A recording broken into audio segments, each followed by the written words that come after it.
अच्छा काज़म, इन दिनों जो आप नया काम कर रहे हैं, obviously all the time you are working, उसकी इंस्पिरेशन कहाँ से आ रही है? क्या वो सर्कस के कुएं से आ रही है, बचपन से आ रही है, पत्तों की से आ रही है, एनसीए से आ रही है, स्लेट स्कूल से आ रही है, कहाँ से आ रही है? अच्छा, ख्यालात जो है ना वो ज़हन में चल रहे होते हैं, मुसलसल चल रहे होते हैं। और ऐसा नहीं होता कि अगर कोई बिल्कुल ताज़ा कोई वाक़या हो रहा है दुनिया में या आपने देखा है तो उसको फ़ौरन रिफ़्लेक्ट करें जी। उस पे। वो कहीं दिमाग में चला जाता है, आपकी ज़िंदगी का हिस्सा बन जाता है, फिर एक पॉइंट पे आके उसके ऊपर आप रिफ़्लेक्ट करते हैं। तो मुझे मेरा ख़्याल आजकल जो है वो जो मेरी लास्ट सीरीज़ थी जो इसमें दिखाई गई है, चिल्ड्रन ऑफ फेथ सीरीज़, जिसमें जी। मुख्तलिफ बच्चे। बच्चे हैं जो मुख्तलिफ ग्रोहों से ताल्लुक़ रखते हैं, उनको पेंट कर रहा हूँ। तो मुझे लग रहा है कि शायद मैं इसमें थोड़ा सा मज़ीद करना चाहता हूँ और काम इसमें। और उसमें कितनी पेंटिंग आपने बनाई? उसमें एक सेट मैंने बनाया था चिल्ड्रन ऑफ फेथ का, बच्चों का, जिसमें 16 पोर्ट्रेट थे जो मुख्तलिफ कम्युनिटीज़ के मुख्तलिफ बिलीफ वाले बच्चे पेंट किए थे, जिसमें पारसी बॉय भी था जो कहीं मेरी फैसिनेशन में था। मैं सुनता था या बहुत दफ़ा जाना इस चीज़ को कि जैसे लाहौर में वारिस रोड का एरिया जी पारसियों का एरिया जी था, जी। यहाँ लोग रहते थे। हमारा और जो लक्ष्मी मेंशन था माल रोड पे, जी मैंने बहुत मरतबा तज़किरा किया है। उसमें क्रिश्चियन भी थे, एक हिंदू फैमिली भी थी, मुसलमान तो थे ही, और पारसी ज़्यादा। पारसी थे। और धरती पे मास्टर जो मुझे अब तक याद है, क्यों याद है, आपको जवानी में पता होगा क्यों याद आती हैं लड़कियां इसके साथ। तो Parsis were an essential colour of Lahore. हाँ जी। मेरा एक अफसाना है बेरंग आर्ट गैलरी। वो बेरंग इसलिए है कि जितने भी रंग थे, मतलब है कि गड़ी जाऊ आप जाते थे, अंदर से एक बाबा गिटार बजा रहा है, एक और वो बिथोवन की बजा रहा है, वो मूनलाइट सिम्फनी। अच्छा, विक्टोरिया पार्क उतरते थे, वहाँ पारसी होते थे, क्रिश्चियन होते थे। इसी तरह लक्ष्मी मेंशन जो है था पूरा मिक्स था।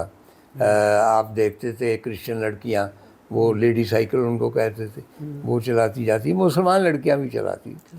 चुनाचे वो रंग सारे रोसत हो गए, तो बेरंग हो गई आर्ट गैलरी। तो आप उन रंगों को कैप्चर कर रहे हैं। हाँ जी, मैं दोबारा से उसको मैं अपने तस्वर में, जैसे मेरी बहुत ख्वाहिश है कि जिस जिस तरह से आप जिक्र कर रहे हैं ऐसा ही होता है। हर तरह की कम्युनिटीज़ जो हैं, जैसे मुआशरा एक एक तरह से गुलदस्ता है जिसमें मुख्तलिफ तरह के फूल हैं, वो सारी ये कम्युनिटीज़ हैं। तो ये जैसे जैसे इसमें से निकलती जाएंगी तो हम थोड़े से बेरंग गुलदस्ता बन बन जाएगा। तो मोनोटोनस हो हाँ जाए। जी, मोनोटोनस आ जाएगी। तो मैं उसको तसव्वुर कर रहा था कि अच्छा, यहाँ कितनी बड़ी कम्युनिटी रही है, अब कैसे वो आहिस्ता आहिस्ता, अभी भी कोई इक्का दुक्का हैं लेकिन कैसे निकलते जा रहे हैं। तो कहीं उसका एक एक असर था मेरे पे, मैं उसको री इमेजिन करना चाह रहा था। लेकिन आप वेबसी सिद्धवा है, जी तो थोड़ी बहुत दोस्ती थी उसके साथ। बल्कि एक दफ़ा जब वो आई तो उन्होंने खसूसी तौर पे मेरा नाम भी लिया कि मैं भी पढ़ूं। और मुझे मुसीबत पड़ गई कि वो अंग्रेज़ी में पढ़ना था, क्रोइटर्स पे। जी जी। और उसके बाद बैनुल-अक़वामी उनकी शोहरत हुई।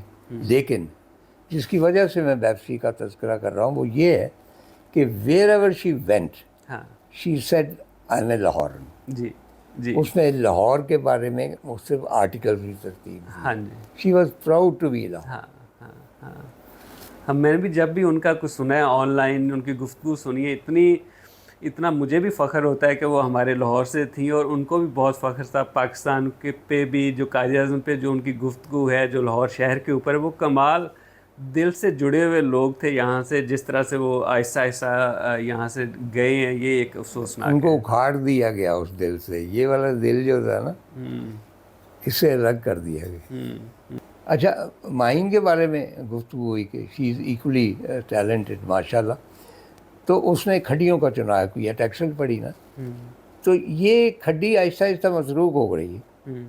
तो उसने फिर खड्डियाँ लगाई हैं, तो उसने अपनी एक वर्कशॉप बनाई है, वहाँ क्या करती है, क्या डिज़ाइन करती है? अच्छा, वो जब हम लोग ट्रैवल करते हैं तो देखते थे कि अगर हम फॉर एग्जांपल ऑस्ट्रेलिया के एक म्यूज़ियम में गए हैं तो वहाँ पे श्रीलंकन टेक्सटाइल। टेक्सटाइल जो है वहाँ पे एग्जिबिट हुआ है, या उनके क्राफ्टमैन की बनी हुई चीज़ें वहाँ पे हैं, इंडिया से हैं, बांग्लादेश से हैं।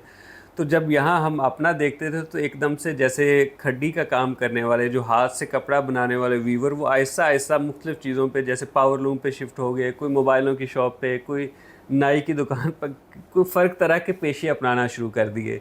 और जब हमने शुरू किया तो हमने फिर उन लोगों को जो हमें कसूर में मुयस्सर थे, जो पावर लूम पे शिफ्ट हो गए हुए थे। पहले आपने कसूर में बनाया? जी, कसूर में। अच्छा। घर में एक स्टूडियो है जहाँ पे मास्टर वीवर जो हैं वो और उनका बेटा आके मेन जो पीसेज हैं उन पे काम कर रहे होते हैं, लेकिन उसके पैरेलल एक बड़ा सेटअप है जो कसूर शहर में है, जहाँ पे 25 के करीब हैंडलूम्स हैं, 25-30 हैंडलूम्स हैं, जहाँ पे उसका मतलब ये है कि 25-30 हैंडलूम्स और ये सारा मिला के टोटल कुछ 40 लोगों की फैमिलीज़ जो है, 40 फैमिलीज़ जुड़ी हुई हैं इस छोटे से प्रोजेक्ट के साथ, जो इसी से ही खाते हैं, इसी से ही कमाते हैं। ये उनकी एक अर्निंग है। दैट शोज के भाई उसमें एक कॉन्टीन्यूटी होगी।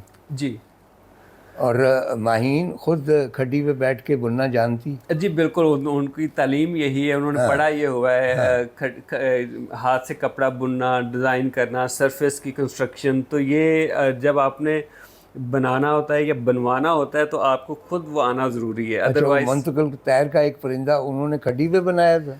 जी, ये एक कोलैबोरेशन थी जो मैंने माहीन के साथ की। मैं और माहीन ने एक खड्डी पे बैठ के वो उसको वीव किया था साथ। हाँ जी।